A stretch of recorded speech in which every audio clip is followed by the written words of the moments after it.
There's a time we'll call our own, living free in harmony and majesty. Take me home, take me home, take me home, take me home. It started out to be as pretty a day as you'd ever hoped to meet up with. It was the kind of a day you could take pleasure in just being a part of, and I reckon most critters were doing just that, all except Ben. He was having his problems with Adams. Well, you've really disappointed me this time.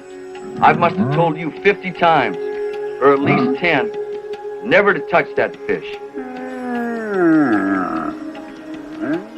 And he even ate all the jerky. There must have been 10 pounds of meat there. What made you so dang hungry anyway? Now, there's no sense in acting innocent, Ben. Your claw prints are all over the place. Well, I reckon I'm just gonna have to be sleeping with one eye open from now on.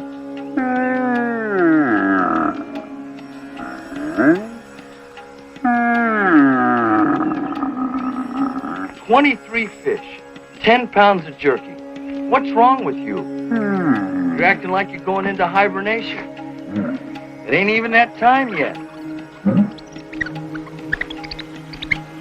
Good morning, Mary Lou. Hi, Daniel. I got some berry mash for you. It's over yonder by the creek. Old Greedy hasn't already eaten it for dessert.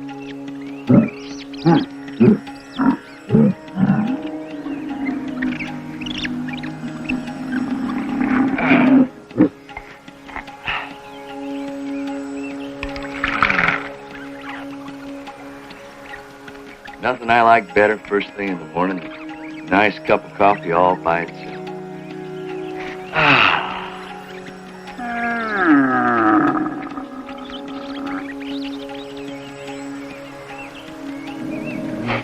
Nope. Ain't gonna do you no good to make up to me, Ben. You've done wrong, and that's a fact.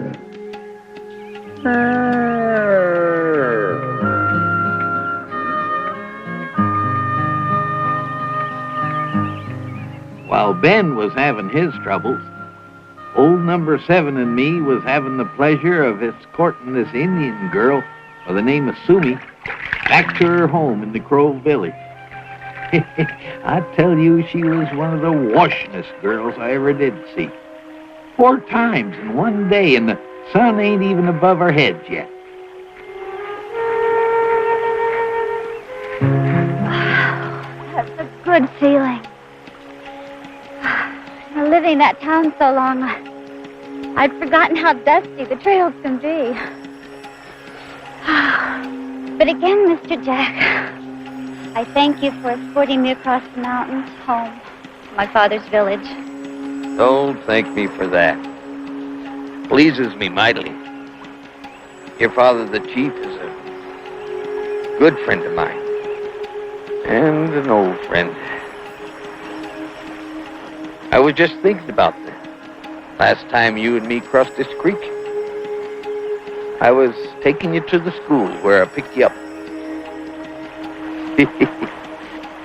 You were all eyes and spindly-legged like a newborn fawn. Look at you now, filling out, beautiful, like a new bud blossoming in the spring sun on the southern slope. Why, thank you, Mr. Jack. It's very pretty. That's almost like a poem. We keep jawing, we'll get there. We got a ways to go. All right, number 7. Vacation's over. Let's get moving. Come on. Come on, number 7. That's the way. Now, what are you stopping here for? I swear you're stubborner than a mule. Now, you just take the right foot and you move it forward. Then you move the left one forward. And next thing you know, the whole thing is moving forward. Come on, number 7. We got a long journey ahead of us. Come on, move out of the stream. Come on, do it for me. Come on. Come on. Please. Good boy. I swear you're the stubbornest thing in the whole world. You listen to everybody in the world but me. Now get on out of here. There are times when I don't think I can wait another day to get me a number 8.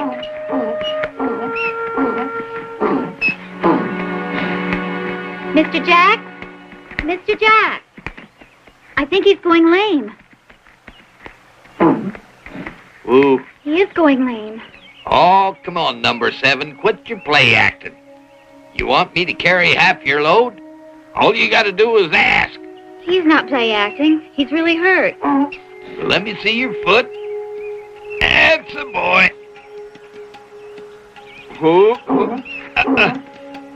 Say, that is hurting him. I don't know what's wrong. What should we do? Well, Adam's place is just over the ridge there a piece. Mr. Adams? Does he still have that bear with him? Yeah. Here, you better carry this. All right. If anybody knows how to fix you up, it'll be Adams. Come on, 7. Come on. Now, Ben, I don't want you planting your paws on this patch of land, you hear? This corn needs time to grow. I figure by mixing these kernels of Jerusalem and squaw corn, we're going to get a good, strong strain of corn that'll grow when there's frost in the air. Now, that was a right handy book Jack brought me on growing stuff.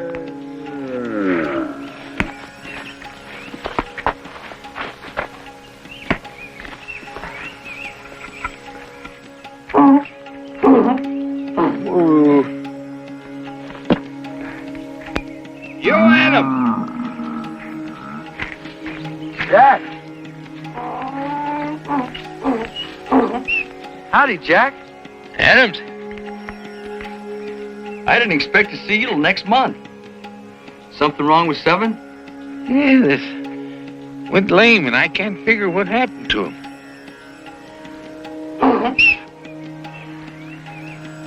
Well, why don't you two quit gawking at each other and say howdy? Hi. Howdy, Mr. Adams. I'm Sumi. Sumi. She's been in school for 8 years. I was just on my way taking her back to her father, the chief, when number 7 went lame. Do you remember when you made this for me? I've kept it all these years. Growed some, ain't she? Sumi. Yes, except now I'm this high. Sumi. You have grown. You two can quit carrying on. I'd like to find out what's wrong with number 7. Here. Well, move over. Let me look at his foot. Easy does it now, 7. Give me that foot. That's a boy. Let's see. He's got something caught in the quick, Jack. It's something shiny. Give me your knife. Easy does it now, 7. There you go.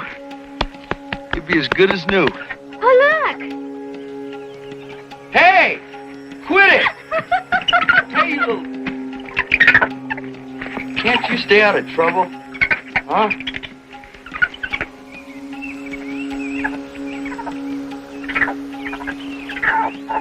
Ben, I thought I told you to watch him. That's gold. You were supposed to be guarding this place. Or garden. Ruined. Sumi, look here. Gold. Purity gold. We're rich. Just calm down now. Calm down. Quit fooling with that string and look at this. Now, this is gold. I'm telling you. This is pure D gold. Now, listen. The proof that this is gold, if I can pound that flat without it breaking, that's the test, ain't it? Yeah? Well, you'll see.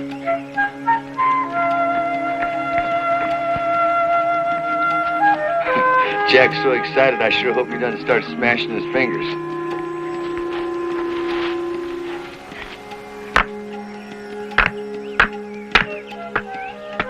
You sure speak English good. Why, thank you, Mr. Adams. I was taught very well at the missionary school. Now, you see, I'm the teacher, so I'm on my way home to teach the children in our tribe.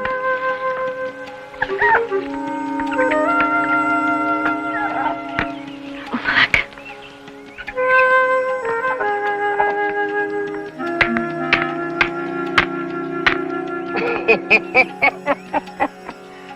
Flatter than the pancake.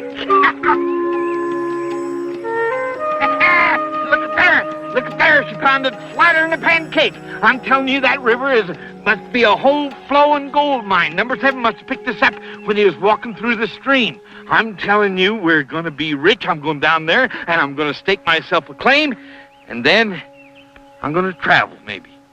Go to San Francisco or Paris, France, and eat steaks.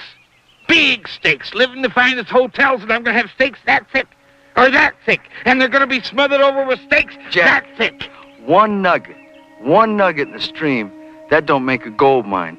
I'm telling you, that whole river is flowing with gold. And I'm going to prove it to you. I'll prove it to you, and I'm going to prove it to everybody else.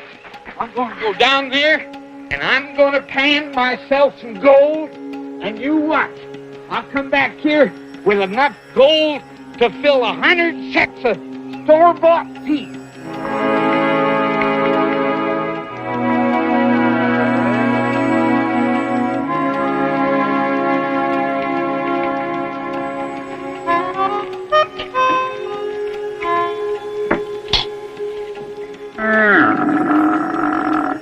Why were you so discouraging to Mr. Jack? Don't you want him to find gold? You don't understand. If Jack files that claim, that's an invitation for hundreds of people to come up here. They're going to start digging up the mountain. I've seen what gold can do to people. But I love seeing Mr. Jack so happy. He's not a young man. And the gold would make life easier. Maybe so. But Jack's always had a happy twinkle in his eye. Now that twinkle's gone. It's covered up with greed. And it's not nice to look at.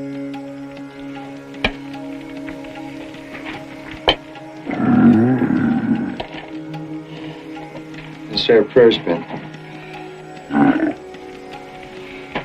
We thank thee, Lord, for thy bounty, for which thou hast provided. Amen.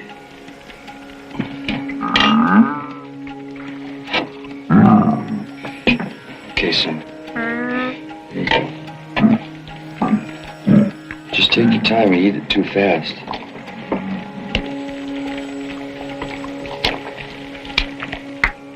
Mr. Adams,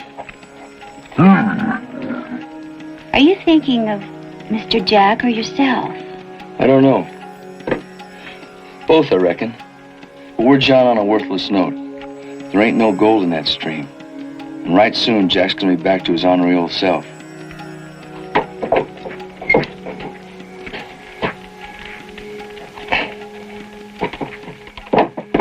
Are you all right, Mr. Jack? Yep. I'm just fine. Just fine. You know that old saying, Jack. All that glitters ain't gold. Right you are, Adams. Right as rain.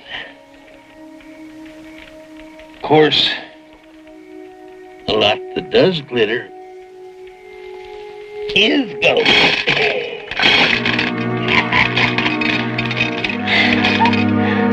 Look at that!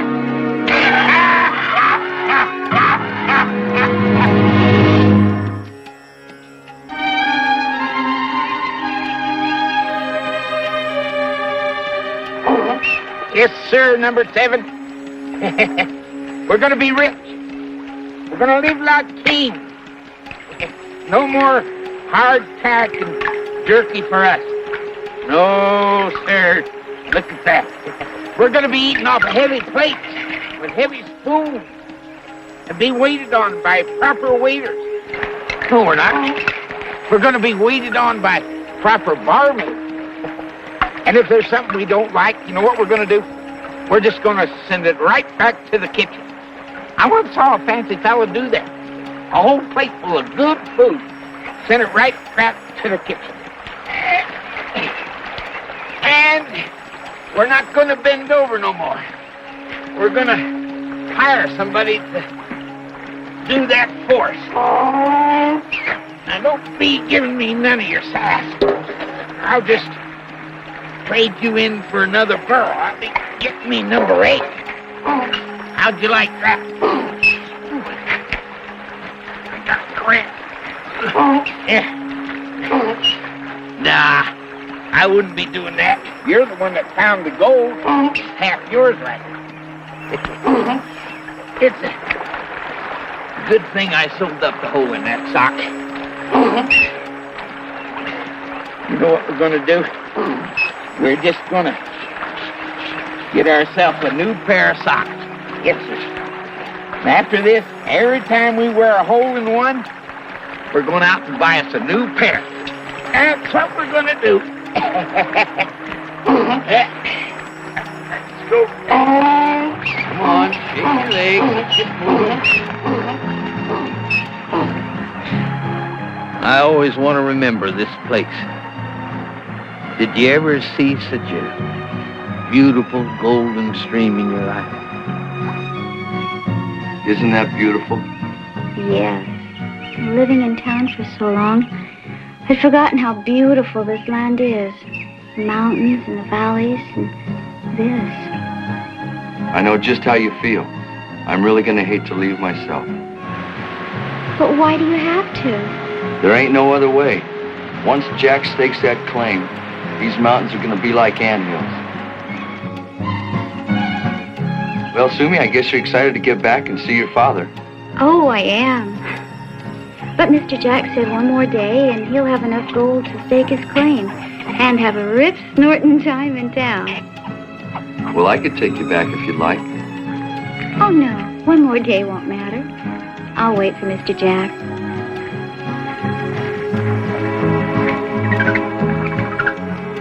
Ben? Ben, where are you? I knew that'd happen.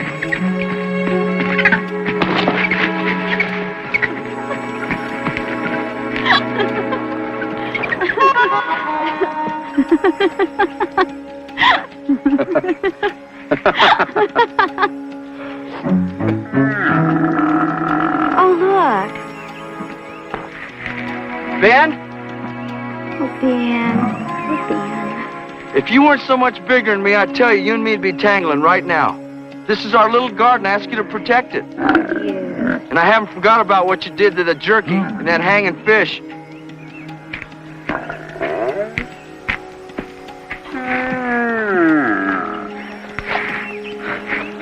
I'll tell you, this corner's gonna have to be stronger than a team oxen to get through this ground. The way these animals have been stomping around on it, pound that thing in hard.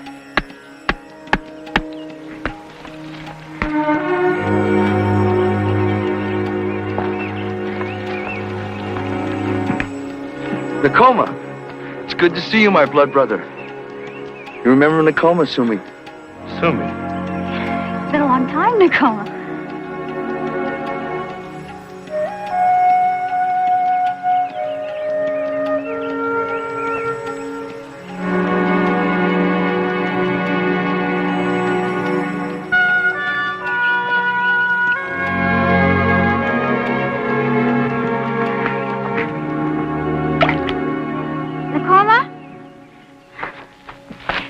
Bishli Biwishik.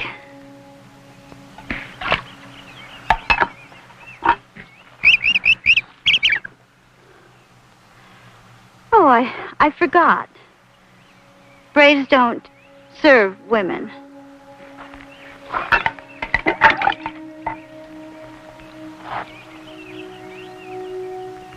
Adam, Sumi, I'm back. We're rich.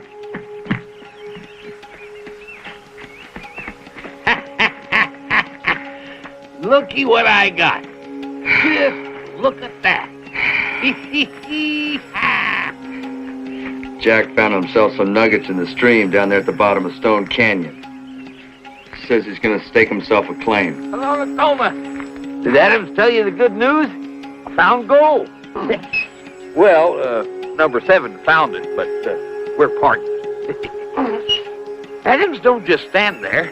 You're looking at a man that can eat a stack of flapjacks as tall as that chimney does. I tell you, Sumi, this panning for gold is a lot harder than it appears to be. Just rub my back a little bit there, will you? And when you get that done, would you fix me a cup of coffee? Ooh, that feels good.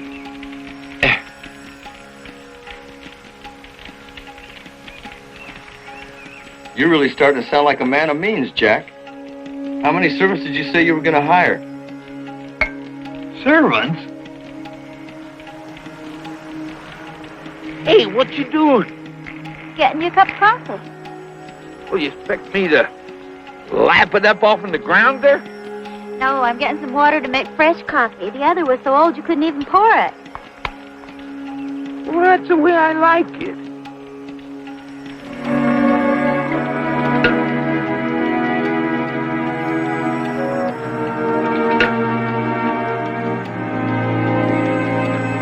Yes, sirree.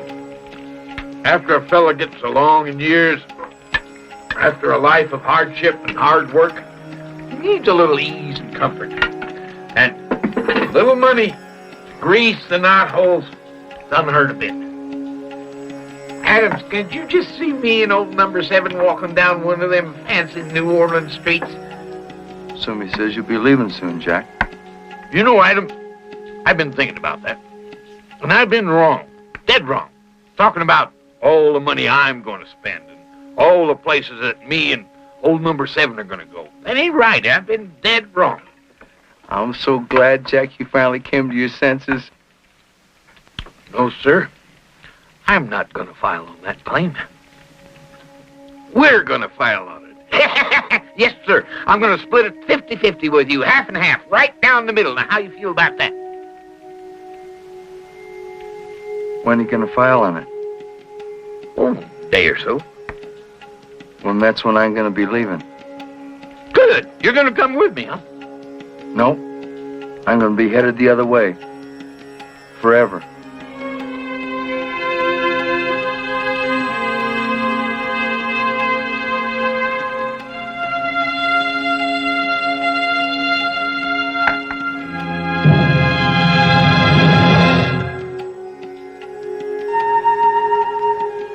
When the sun started peeking over the hill the next morning, Sumi was the first one up and ready to go. She tried to be real quiet because she figured Adams and me were still sleeping, but I heard her anyway. That's because mountain men have a special ability to hear in their sleep. Got to, if you want to keep alive in the wilderness.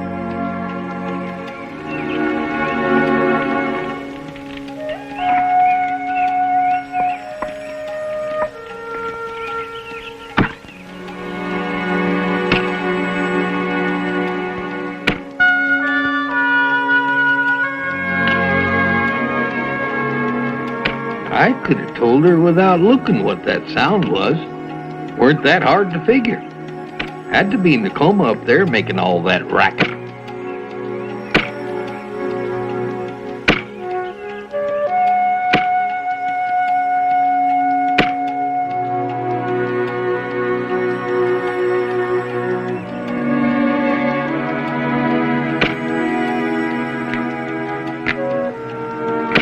It sure is funny, all the foolish, crazy things a man will do when he knows there's a woman watching him. Even when he just thinks she's still watching him. Women have a way of turning a man's brain into cornmeal mush. Well, sir, one time I knew this greedy beekeeper, and he was trying to figure out a way to keep his bees working night and day. You know what he did? He took his bees, and he crossed them with lightning bugs. And them lightning bees would keep that hive lit night and day, and those bees would just keep making honey. That's a funny story, Mr. That's Chip. true. I never knew an Indian to walk into a tree before.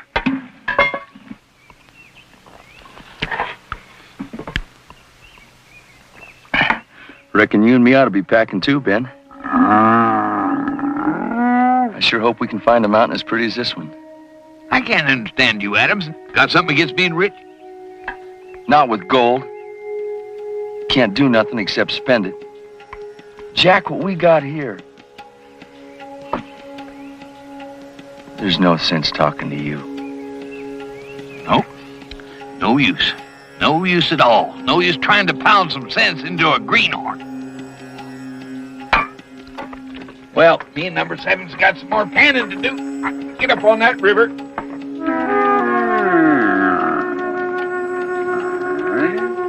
Goodbye, Mr. Jack. Yeah, but, well, come on, number 7. There's plenty more waiting for us. Let's go.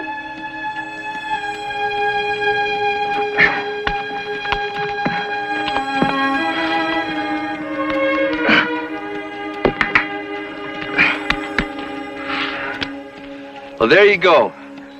Almost as good as new. I hope you can forgive old Ben for smashing your den like you did. He ain't been acting like himself lately. She looks happier now. He's not quite sure. He's going to get his maid. Mr. Jack isn't very happy with you for not letting him enjoy his gold. Well, I'm not real happy with him either. Aren't you being a little selfish, Mr. Adams? Look at it from his point of view. He's lived a long and hard life, and all that gold would make life more comfortable for him in his old age. And you and the other people have depended on him to bring supplies in from town. He has a right to think of himself now. Do you think it's right for one person to tell another person how to live? You're right. Jack's been a good friend of me. If he thinks that gold's going to make him happy, then he ought to have it. It's not right for me pushing my wants off onto him. Adam! Adam! Adam!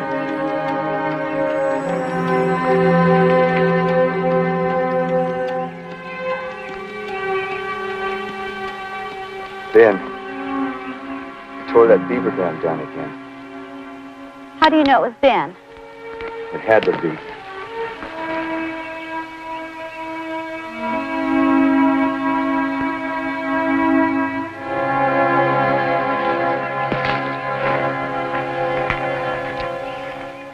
Ben's sure been acting ornery lately.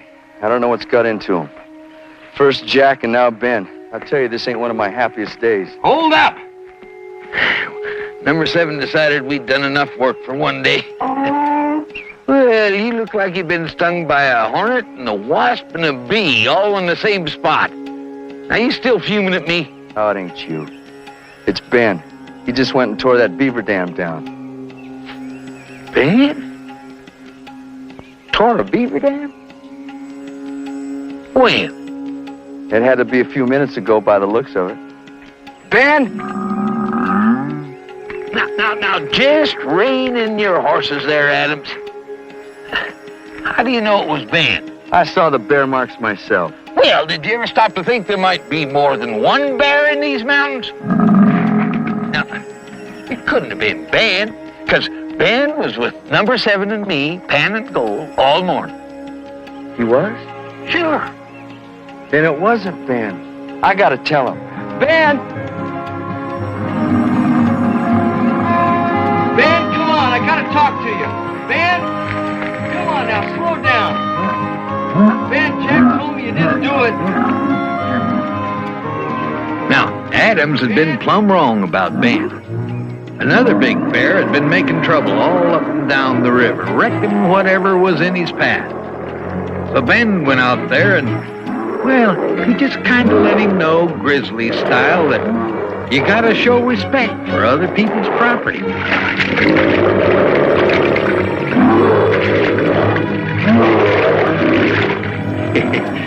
Didn't take that other bear too long to get the ID either.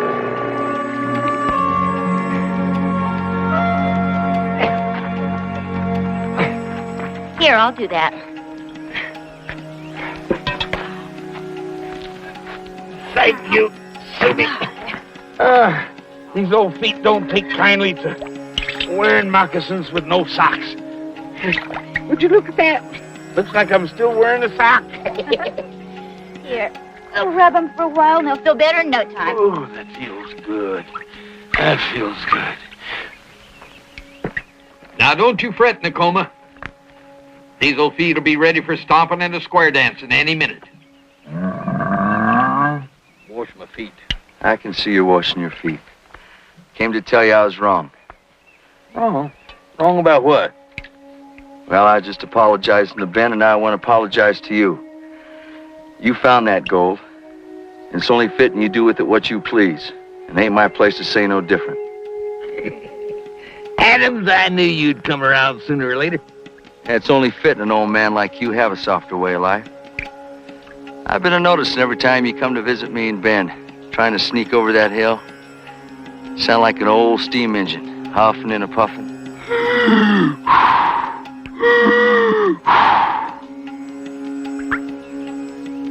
Old man like you ought to consider buying himself a horse. These mountains get higher and valleys get lower with each passing year.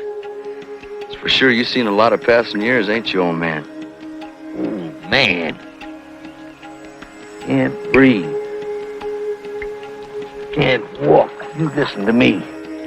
I tell you, I could breathe. Look at that.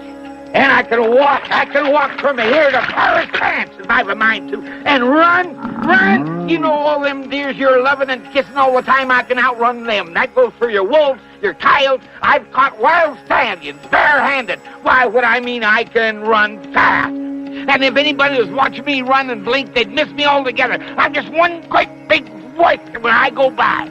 Well, now just simmer down, Jack. Just hold it down. Don't you simmer me down. You say I can't run, I'll challenge you to a race. I'll race you anywhere for money, marbles, or chalk. That is, if you don't mind eating the dust that I'm going to kick up in back of me. Mr. Jack, you're not an old man. You're a young man, and you're strong, and you can walk just as far and just as fast as anybody else. Ilya, Tatari. Now you just stay out of this. I'm cutting this greenhorn down to size here. Ilya, bodily walk. Old man. What'd he say? Oh, he's just challenging you to a race. You want to race me? All right, I'll race you, you young cub coyote, you. I'll run your moccasins off you. Just make a mark. Make a mark. I'll run you from here to yonder. I'll run you till you're walking on stumps. I'll run you for money, marbles, or chalk. Just tell me where you want to run, and I'll run with you. You ready? Tacoma? You just tell him you were joking.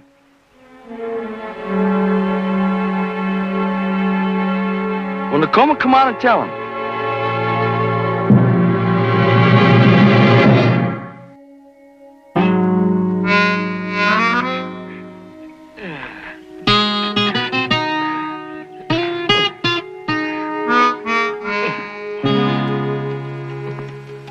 I hope Mr. Adams can stop them. Jack, I want you to act like you got some good sense. I want you to forget this whole crazy race with Tacoma. Look at him. He's younger, he's stronger than you are. I want you to shake hands with him and forget the whole business. You just save your breath, James Adams. You want to feel pity for somebody? Feel it for that Indian there. Me, I'm ready to race.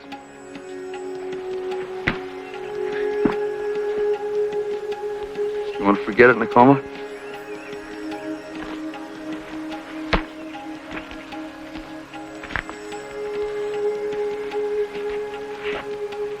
Are they going on with this? Those two are more stubborn than a couple mountain lions chewing on the same bone. All right, Adams. Let's get this race started before this strong young Indian faints dead away. Are you sure you two polecats won't change your mind? It's going to be a long race. You think you can hold up? All right, this is how it's going to go. This is the start line right here. Take off from here and you run straight up through the forest, up around that solitary oak. Go around that solitary oak, back down across the stream. Go around that big boulder. As you come around that big boulder, you work your way right down to the forest again, towards the finish line. Sure you don't want to change your mind? No way. Let's just get this thing started.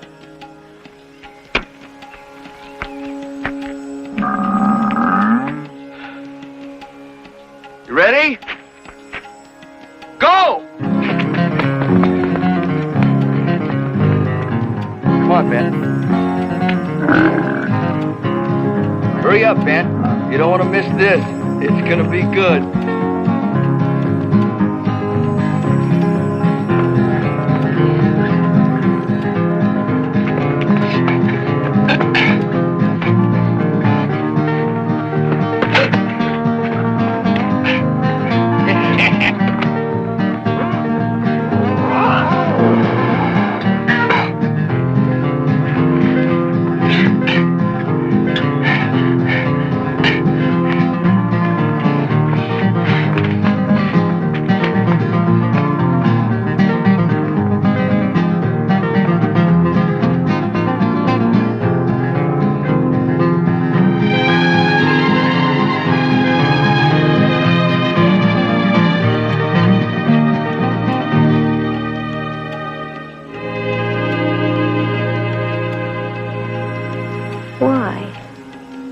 Nakoma challenging Mr. Jack. I'm afraid that's your doing, Sumi.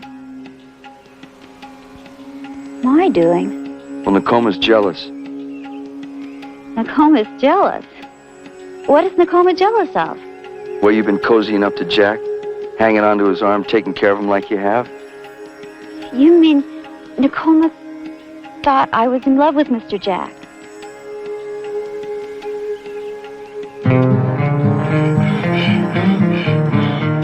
Mad Jack took the challenge, a race he has to run. Who will be the best man when the race is won?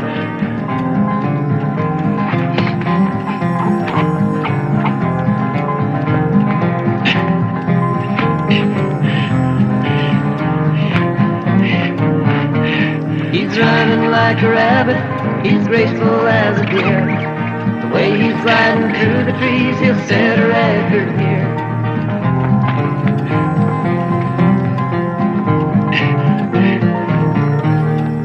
Come on, Ben.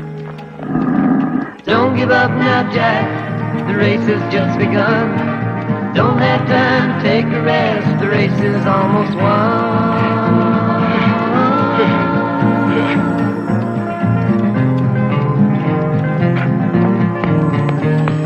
Nakoma's way out front and he doesn't have a care. Don't think he's heard the story of the tortoise and the hare.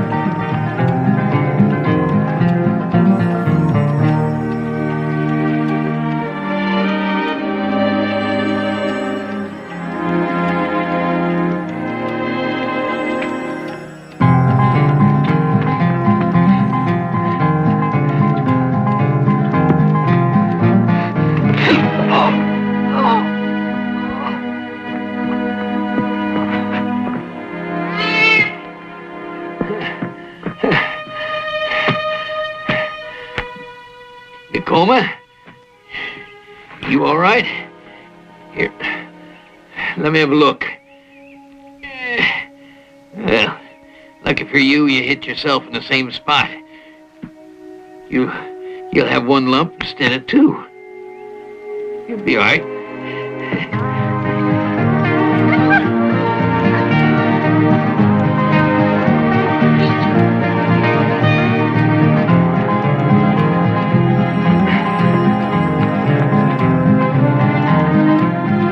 Mr. Jack! You've got to finish, you made it all the way. It must be you who won the prize, and you who have to pay. Jack, you won! You won!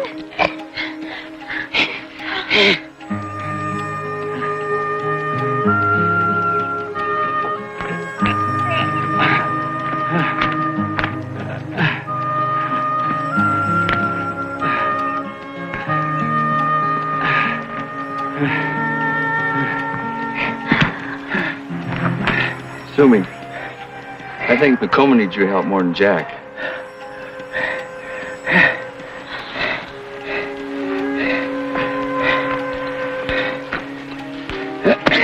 Come on. I'll help you up, old timer.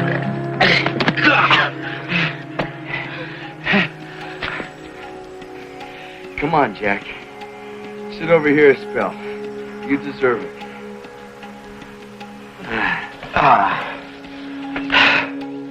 Is it over? Yeah, it's all over. I win? You did good. May not be as young as I thought I was, but I ain't as old as you thought, neither. You're never gonna be old, Jack. You know that. Take a look over there. You want to hear something funny? Nakoma's jealous of you. Nakoma? Jealous of me? Yeah? What for?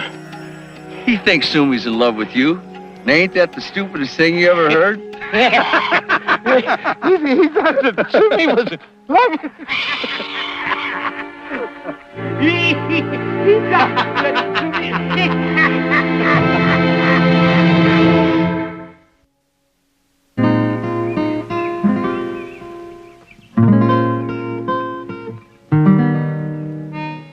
go, baby boy. There you go. Now, I don't want you to fret none, Ben. We're going to plant us a new garden in a new spot. I read something about growing potatoes that are as big as melons. Mr. Adams! Ready to go, Sumi? I reckon Jack will be pleased and Nakoma's taking you back. Now he can file his gold claim a lot quicker. There's something Nakoma and I have to tell you before we go back to the village. There isn't any more gold in the stream. No gold? No. Nakoma went down to get some more nuggets so Jack would have a full sock of gold, and there aren't any more. I think we ought to tell him. Tell me what? I was just going to tell you that Nakoma's going to take Sumi back to her people. Oh, I knew that, and I'm obliged to you. Oh, Sumi, this is for you. Well, it ain't exactly for you. It's for them kids you're going to be teaching. And there might be enough there to build a schoolhouse. Oh, Mr. Jack, thank you. What's a little sack of gold to a rich man like you? Oh, riches ain't for me. Nah, these old bones is too hard for soft beds, and my teeth are more suited to flapjacks than they are to tough steaks. Well, we can be traveling together as far as the fork. I got to get up to the settlement and get some supplies for these mountain folks. And for the greenhorn here. You know, he'd starve to death if it weren't for me. And, Sumi, next time I see you, I want the sock back. Come on, number 7. Sumi, I want you to give my best to your father. Thank you, I will. Okay. Ben, goodbye. Goodbye, Mr. Adams. Goodbye, Sumi. Bye, my brother.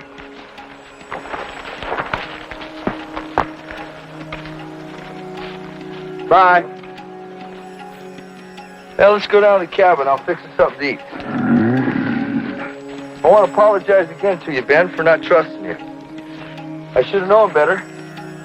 And I should have known better about Jack, too. That was pretty small of me to be so ornery with him. But sometimes friends just don't always act the way you want them to act. But if they're good friends, I mean real good friends, you give them a chance and a little leeway and everything seems to work out all right. Deep inside the forest is a door into another land. Here is our life and home.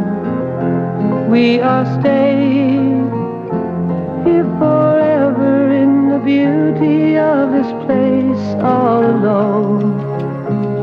We keep on hoping maybe there's a world where we don't have to run, and maybe there's a time we'll call